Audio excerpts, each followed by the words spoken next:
6 horas da manhã. Você acorda, toma café, trabalha, volta pra casa. Estuda e dorme. No dia seguinte faz isso de novo. E de novo. E quando percebe, já se passaram semanas, meses, anos. E nada realmente muda. Então a pergunta começa a tomar forma. Pra que tudo isso? Você até tenta ignorar, mas ela volta. Não importa o que você tente fazer pra se distrair. Nenhum coach, livro ou palestra vai dar um sentido pra sua vida. Nenhuma fórmula pronta vai fazer você ter sucesso nessa busca. Isso porque ninguém tem essa resposta. E aí muita gente simplesmente desiste, aceita viver com essa angústia entalada. Mas talvez exista outra forma de olhar pra isso. Você está sempre fazendo alguma coisa. Está jogando, lendo, assistindo, ou está estudando, trabalhando, se exercitando. Às vezes até se sente produtivo. Mas mesmo assim, tem momentos em que sente que está vivo sem realmente viver. Essa sensação se torna um peso, um incômodo que você não consegue nomear. Isso é o cansaço de uma vida onde tudo se move, mas nada se sustenta. Kieran Setia, um filósofo contemporâneo, passou por isso.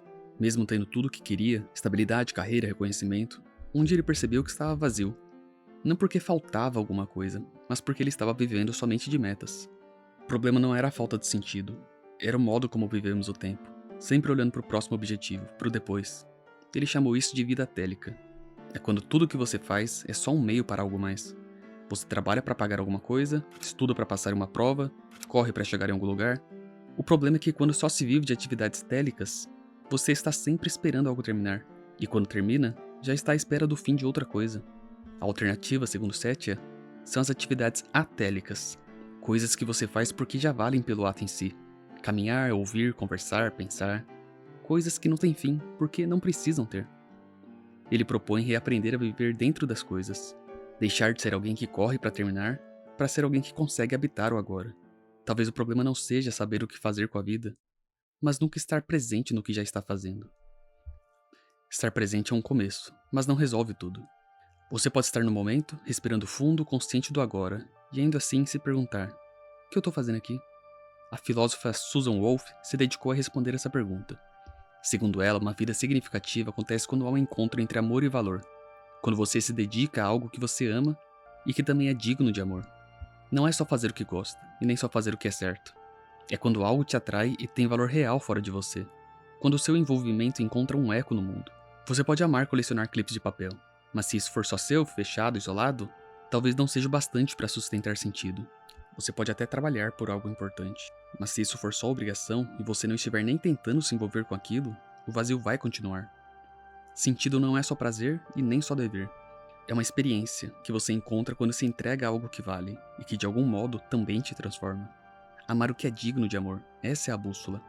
Wolff não define o que é digno de amor, mas mostra que muitas vidas significativas nascem de coisas como arte, conhecimento, relações profundas, cuidado. Não porque exista uma fórmula, mas porque essas coisas têm o poder de nos tirar da bolha do eu e nos conectar com algo que não termina em nós. O sentido começa quando você se envolve com algo que vale e permite que isso te transforme. Mas e se você não souber o que vale? E se sinceramente nada te parecer digno de amor? Agnes Callard diz que esse vazio não é o fim, é o ponto de partida. Ela propõe o conceito de aspiração, o processo de se transformar em alguém que aprende a valorizar o que ainda não ama. É diferente de desejo.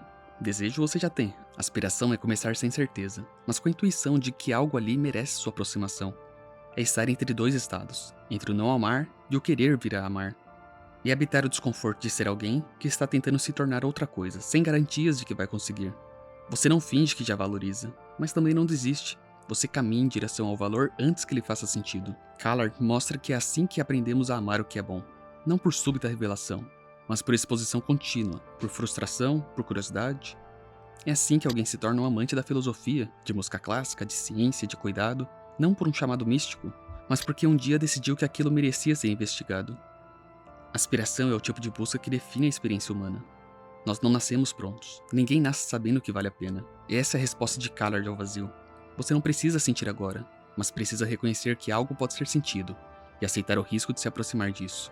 O sentido aqui não é uma recompensa, é um subproduto do caminho, algo que se revela na lenta construção do envolvimento. Às vezes nem a busca adianta. Você tenta se aproximar de algo valioso, tenta construir sentido pela entrega, pela aspiração, mas nada acontece. O vazio continua. Não como crise, mas como pano de fundo da existência. É aí que entra Albert Camus e sua ideia do absurdo. Quando a pergunta já não é mais o que vale a pena. No livro O Mito de Sísifo, Camus diz que essa é a única questão filosófica realmente séria. Se a vida não tem sentido, por que continuar vivendo? Para ele, a raiz desse problema está no que ele chama de absurdo. O confronto entre o nosso desejo por sentido e a total ausência de justificativas por parte do mundo. Diante disso, Camus analisa 3 caminhos. O primeiro é o suicídio físico, uma saída extrema que só parece coerente. Mas Camus o rejeita, não por moralismo, mas porque o suicídio elimina a própria consciência do absurdo. Tirar a vida não o resolve, só apaga a única chance de enfrentá-lo de frente. Ele rompe o confronto, fecha a única fresta de liberdade verdadeira, a de viver com plena consciência do absurdo, e mesmo assim, sustentar a vida como escolha. A segunda saída é o suicídio filosófico. Continuar vivendo, mas inventar um sentido qualquer, só para aliviar a angústia. Religião, destino, missão pessoal, esperança redentora. Camus rejeita essa fuga, porque segundo ele a lucidez não precisa de mentiras ou muletas. A única resposta que ele aceita é a revolta, não como explosão ou esperança, mas como postura. Assumir o absurdo e ainda assim continuar. O absurdo não liberta, mas obriga o homem a viver ao máximo. O símbolo disso é Sísifo, o mito de um homem condenado pelos deuses a empurrar eternamente uma pedra morro acima, sabendo que ela sempre voltará ao início. A maioria vê nisso punição. Camus vê liberdade, porque mesmo sem escolha, Sísifo sabe que não existe redenção, nem propósito esperando no topo. Ele entende que seu sofrimento não precisa ter significado. É nesse ato consciente e sem ilusão que nasce a liberdade absurda. É preciso imaginar Sísifo feliz, não porque a tarefa mudou, mas porque ele parou de esperar que ela fizesse sentido. Sísifo é feliz porque ele é lúcido, porque mesmo sabendo que a vida não oferece respostas, ele continua, sem fugir, sem mentir, sem ceder. E isso para Camus é tudo que um ser humano pode fazer diante do absurdo. Assumir o vazio e ainda assim viver. Ele não diz que é errado buscar sentido. Ele só rejeita a ideia de que esse sentido já está pronto esperando por nós. Nem todo vazio se anuncia como colapso. Às vezes ele surge como um deslocamento sutil. Você está vivendo, envolvido em metas, prazos, rotinas, e por um instante você para refletir sobre sua vida. E se pergunta, o que isso importa afinal? É como se por um segundo você deixasse de ser o protagonista e se tornasse espectador de si mesmo. A seriedade com que se dedica ao trabalho, aos afetos, aos planos, tudo continua lá. Mas algo se desloca. Você ainda vê sentido, mas agora também vê a fragilidade disso. Essa fricção, segundo Thomas Nagel, é o absurdo. Um produto da nossa consciência reflexiva. É a colisão entre o envolvimento com a vida e a capacidade de distanciamento. Por dentro, tudo importa. Por fora, tudo parece arbitrário. Somos os únicos animais capazes de se afastar de si mesmos e colocar tudo em dúvida. Essa capacidade não tem fim lógico.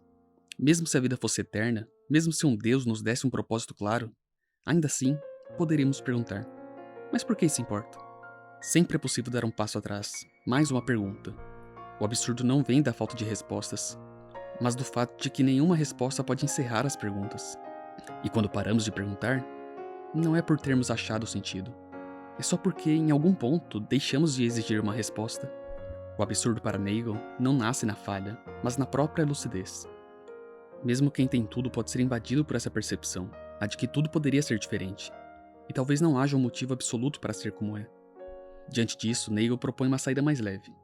Ele recusa tanto o desespero quanto os consolos metafísicos, mas ao contrário de Camus, não sugere revolta. Ele sugere a ironia. Se do ponto de vista da eternidade, nada do que fazemos importa, então isso também não precisa importar. Não porque tudo seja relevante, mas porque a exigência de que a vida seja validada por fora é completamente desnecessária. Vivemos com seriedade, amamos, sofremos, construímos, e isso por si só basta. Nagel não propõe resignação, nem fuga.